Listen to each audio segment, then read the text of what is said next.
Welcome to the deep dive. Our mission today is pretty straightforward.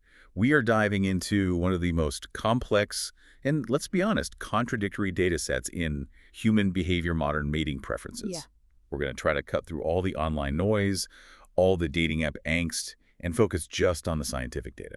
Which is so necessary because the data we've gathered for you today isn't just about what people say they want, on a survey or a dating profile. The stated preferences. Exactly. This is a synthesis of that with revealed preferences, what people actually choose, and more importantly, what pairing strategies actually lead to successful long-term outcomes. And what this analysis seems to reveal is this core conflict, right? A fascinating tension between our deep evolved psychology and the just lightning fast pace of our current economic and cultural reality. That tension is the perfect way to put it. It's the narrative thread we'll follow. We're going to unpack the hard data on, ideal physical attributes, what the dad bod really means psychologically. That's a big one. A huge one. And the surprising context around sexual history and what might be the single most disruptive change in modern pairing. This seismic shift in socioeconomic dynamics. Okay, let's start with the immediate and maybe the most controversial physical preferences. Specifically, the data that's just so hard to get, honestly. Yeah. Let's talk about ideal size. Why is this topic so notoriously difficult to study? Well, the signal-to-noise ratio is just terrible. We know reliably from dozens of studies that men overestimate their own size by about 20%. 20%. Yeah, that's roughly an inch on average. So if you ask men or you ask women what they think men are, you just get noise, not data. And that's the beauty of that Press and colleagues study, right? They completely overcame this by using unlabeled 3D models. So there's no bias. They just asked women to choose. They did, and the numbers they got back were remarkably precise. So what were they? What did the models show was the ideal? It's interesting because the preference barely shifted between a short-term fling and a long-term partner.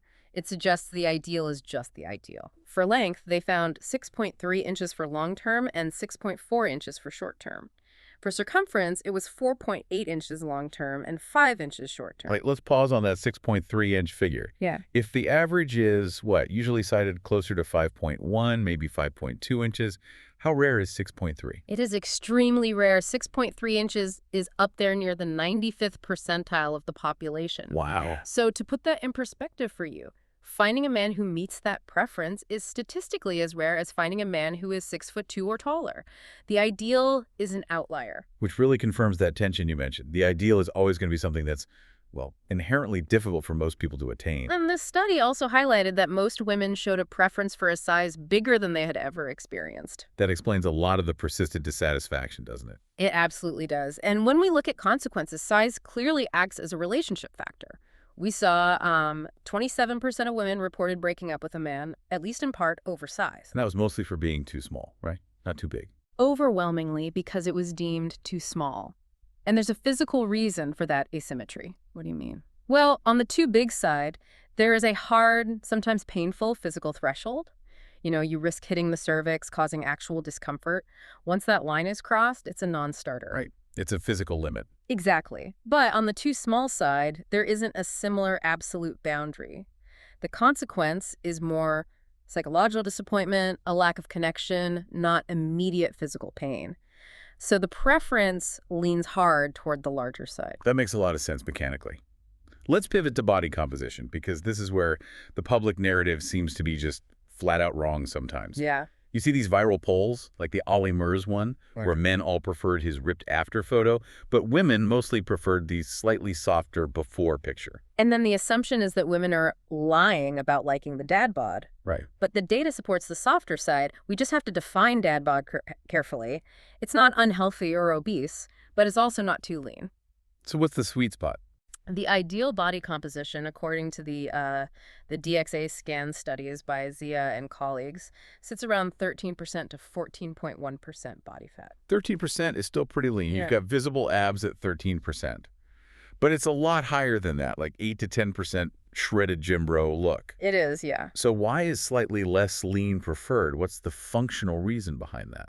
It all boils down to a concept called formidability. Formidability. It's this complex signal that suggests fighting ability, resilience against scarcity, just robust health, and the security to deter rivals or harassment. Okay, so that extreme 8% leanness might look good, but Yep. it doesn't signal survivability. Exactly. It might suggest high aerobic capacity, but not necessarily overwhelming functional strength or the ability to survive a famine. Think about people optimized for functional power heavyweight fighters, strongmen. They tend to sit in that 13 to 16% body fat range. They're formidable. So it's an evolutionary signal that says, I can protect you, I can provide for you even under stress. Precisely. That physical robustness communicates security. It's a powerful psychological cue for a long-term partner. It suggests strong paternal investment and protection. Then if that's what women prefer, why are so many men obsessively chasing that incredibly low body fat percentage? That falls squarely under intersexual competition theory. Meaning competition between men. Right. The body they're building is often not aimed at female appeal. It's aimed at signaling status to other men. It shows a level of discipline and resource allocation that makes them hard to compete with. It's a status display. It's like the extreme thinness of fashion models. It signals status within the female hierarchy, not necessarily what men find most attractive. Status is won against your own sex, and that status then becomes attractive to the other sex. Okay, so we've covered the visible cues.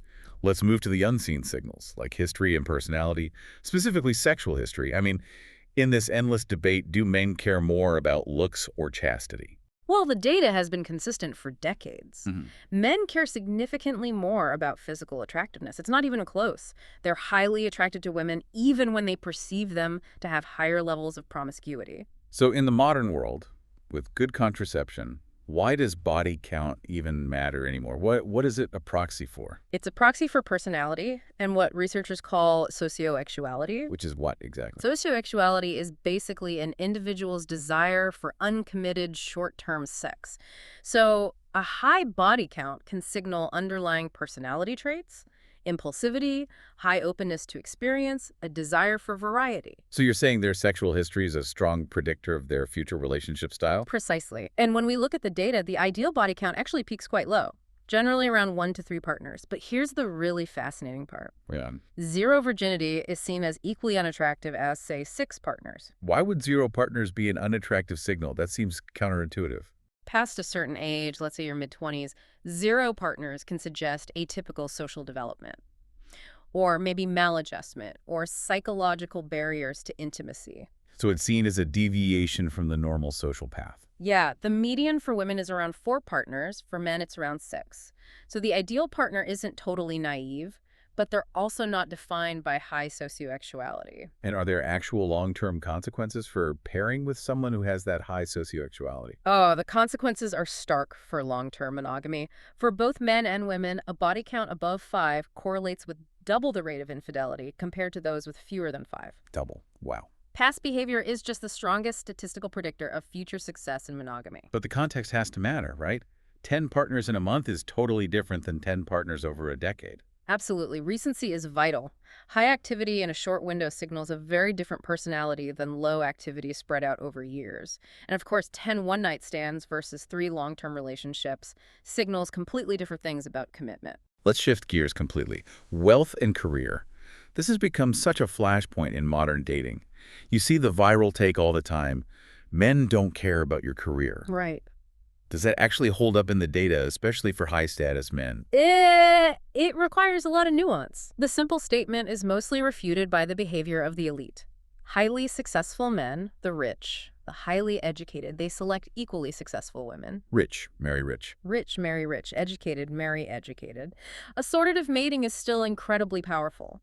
But if you force men to rank their preferences, they will generally place a higher value on positive disposition. So someone who treats them right and makes their life easier. Exactly that. And beauty. They'll rank those over sheer career status. So a successful woman's career is a bonus, not the main attraction, as long as she's also beautiful and kind. Precisely.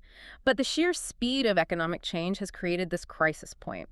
It's what we call the hyperandry shift. Okay, let's define that. It sounds crucial. What is the hyperandry shift? Hyperandry is the traditional state where women preferentially partner up with men of higher socioeconomic status. Marrying up. Right. The shift is that we've now hit a crossover point.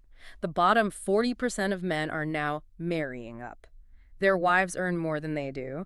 And on the other side, the top 20% of women are increasingly marrying down. So the most successful women are finding fewer and fewer men who meet that traditional, evolved preference for a higher status partner. Exactly. It's the tall girl problem, where your ideal pool of partners gets smaller and smaller, but applied to economics. And what are the outcomes of this? This structural tension must cause problems. It does. It results in worse outcomes. These status-reversed marriages, where the woman earns more, show consistently lower relationship satisfaction, higher dissatisfaction, and sadly, even higher rates of domestic violence. So our underlying psychological wiring is just clashing violently with this new economic reality. It is. This presents a really stark dilemma for high-earning women. What does the data suggest is the way forward? The only way forward is adaptation. Unless women's economic gains just stop, which is not going to happen, stop earning, women have to adapt their preference for marrying up or risk not pairing up at all. Can we adapt like that?